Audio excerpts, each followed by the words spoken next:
Okay, so we've got these gorgeous bow holes, whether it's like this or like this. Now we're going to go through some exercises to make sure that these bows, this hand is getting stronger. Remember, your hand, your arm, it's going to ache because we're using completely new muscle groups. Okay, so short bursts of this practice is the best way forwards. Okay, so first thing that we're going to do, holding that, now just to remember, we always want the shoulder, elbow, forearm, particularly elbow and forearm to be the same height. Okay, we don't want this to happen because then we have no power to bow. And we don't want this to happen because it's going to make your shoulder hurt and you're not going to have the control. So just a nice straight line here. Okay, so I'm going to be holding onto the end of my bow with my other hand on the wooden bit, remember, not on the hair. Okay, I'm afraid you can't quite see it all. Oh, there we go, right. So the first thing that I'm going to do is I am going to press down with the pinky. Now you should feel when you do this that the bow wants to lift. So whenever you're ready and you feel like you've got your bow hold, so if you want to do this, that's fine.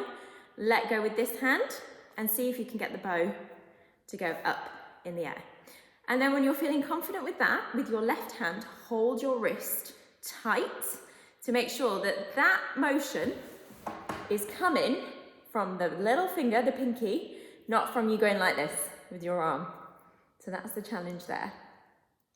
Okay, and when you're practicing this, maybe do it 20 times, okay? The next exercise we're gonna do, just to strengthen this bow hold. With this one, hold your wrist again, okay? And with the end of the bow, which is called the tip, we're gonna do 10 clockwise circles. 1, 2, 3, 4, 5, 6, 7, 8, 9, 10. You should be feeling a little bit of tired. You might be feeling a bit tired, or you should be feeling it a little bit here when you're doing that exercise. And then we're going to do the same thing, circles, but anti-clockwise. So we went that way first. We're going to go the opposite direction. 10 of these. Lovely. I'm not counting. I've lost count. But what we should be seeing happening in the bow hold whilst you're doing these exercises is movement, flexibility. None of the fingers or the thumb are rigid. And that's why we're doing these exercises, to make sure that they're not rigid. Now, I need a little shake. I'm sure you do. Have a little shake in between each exercise. Okay, and we've got 2 more in this video that we're going to do, which is a figure of 8, forwards and backwards. Okay, so I'm going to get my bow hold. So I'm going to start by getting these 2 middle fingers in the right spot, lifting that elastic band. Pinky in there, index finger hugging the pineapple. And this time I'm going to move my thumb up from here to here. Okay, I'm going to hold my wrist and I'm going to draw figures of 8. I think that's 3. And again, the movement should be coming mainly from your fingers, not from the arm. These exercises are all to strengthen your fingers and it makes them feel tight. Okay, and then we're just going to do a figure of 8 backwards.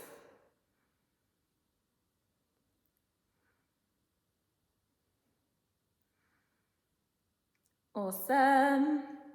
So 10 of all of these exercises. So just to run through the bow hold preparation exercises. So the first one is always holding the wrist now, pushing the pinky down, bow coming up in the air. Circles clockwise, circles anti-clockwise. Figures of 8 clockwise and figures of 8 anti-clockwise. Good luck. Keep shaking that hand.